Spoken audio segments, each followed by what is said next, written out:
there, guys! I know I said I posted a video last Thursday, and I'm sorry I'm a little bit late, but I was waiting for a package to come in the mail so I could read and review a book. I ordered 2 books, one that I'm obviously not reviewing today, because A, I didn't read it, and B, I don't know why, because I fucking didn't read it. They're both reasons, is because I didn't fucking read it, so that's a fucking good reason. Is Tales from the Jazz Age by F. Scott Fitzgerald, which is hard to see the cover, but it's really, really pretty. Oh, look, you can fucking see it now. It's really metallic, which is why it's giving a glare from my really shitty lights. But, yeah, on to the book that I'm going to review today. Miss Peregrine's Home for Peculiar Children. Now, this book was very heavily hyped, and I was so excited to get it. I was waiting by the door for it pretty much every day, and I did think it was overhyped after I read it, but you know what? I don't even care that it was overtly hyped, because it was still good, and I guess the hype was good. It was just, there was so much of it that I really expected it to be this amazingly spectacular book, which it was great, but I kind of think it didn't live up to all the hype. I don't know. That's my thought, not yours. Don't let my interpretation of a book discourage what you would think about it, because, I mean, maybe this is a book that changes your life or something. I don't think it would be, but anyway. So, this book is set in present day, and it's told in the first person perspective of a boy named Jacob, who's 16 years old.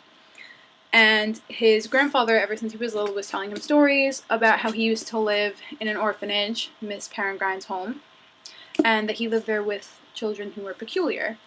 And he tells him all these stories about how one girl levitates, and one boy's invisible, another girl can make fire with her bare hands, and one girl was super strong. And he believes them when he's little, but as he grows up, he stops believing in them, and his grandfather's war stories when he went to World War II, saying that he fought these monsters that were after the kids, he starts to think that this was just his grandfather trying to tell him in some cryptic way about his time when he escaped Nazis and went to this home, and that the monsters he was fighting were really Nazis, and that was just it. As his grandfather gets older, his family believes he's senile because he starts saying how the monsters are after him and going to get him, and all this stuff, and eventually his grandfather dies, and Jacob's there, and his grandfather is killed by what Jacob's parents and the rest of the world believes are just an animal attack. Wild dogs, wild wolves, it's whatever. They don't know exactly what, but they think it's an animal. And Jacob was there, and he thinks that it's the monsters, and his grandfather tells him that he's not safe there. He needs to go find the bird in the loop, and like some cryptic message that I can't remember off the top of my head. I'm so sorry. And that he's just not safe, and he has to go find the home. And at first, Jacob's like, what the fuck? But, you know, he starts really believing that these things are after him, and his family ends up sending him to a psychiatrist, Dr. Golan, who's trying to tell him, like, these things aren't real, and you're crazy, and Jacob loses the only friend he ever has, and it's like this whole big drama, but a series of events, which I won't spoil all of them, because I don't want people to hate me, leads him to end up going to the island with his father, with permission from his doctor, to go see the island, because his parents think that it'll just completely diminish any ideas that he has that, like, all this fantastical stuff happened, because he'll go to the island and see that it was really just some island.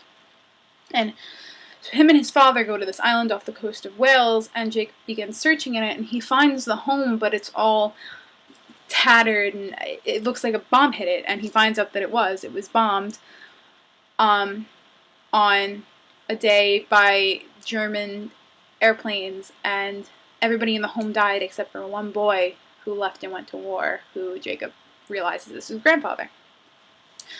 So Jacob goes to the home, and I promise I won't spoil much past this. I just feel like I have to give you some kind of plot. He goes to the home, and he finds pictures, and I'm sure most of you have seen these photos that go along with the book, which I love. The entire novel has these photos all the way through it, through the book. kind of going along, which I loved. But he finds these photos, which are really similar to the ones that his grandfather had been showing him in a giant trunk, and he ends up finding children that are there from the home. And the plot kind of unfolds from that. So, some things I liked and disliked about the book. I really, really loved the photos that were with the book. I thought it added a lot to the descriptions of the characters. You really got a sense of what things look like, and especially since a lot of the book, I don't want to give anything away, knowing what old-fashioned clothing, I guess, looks like is a big part of the book. It really kind of helped that we had, or it helped me, I liked it, that we have photos like this with people in old-fashioned garb that, you know, it just helped you picture things, and I just thought it was a terrific way. I would never have thought to add photos in, and I just thought that was awesome. And I love the plot line of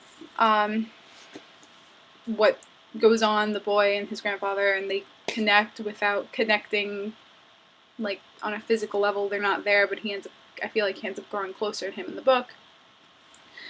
One thing I didn't like about the book, and maybe this was just me, because I read books really fast, but I felt like the plot also developed really fast. Like, things were happening one on top of the other, and I felt like I didn't even have time to be like, okay, this just happened, let me just get over the fact that this is happening, and then all of a sudden something else that was very fantastical was happening, and I'm like, okay, this is a lot of fantasy for one book, although I guess it really wasn't. I don't know what I'm fucking trying to say. If you understand what I'm trying to say, then A+.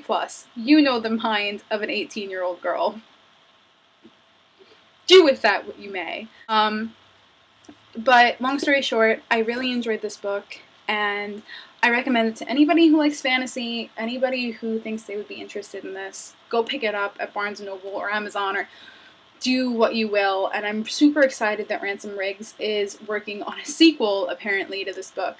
Yeah, I loved the ending, by the way.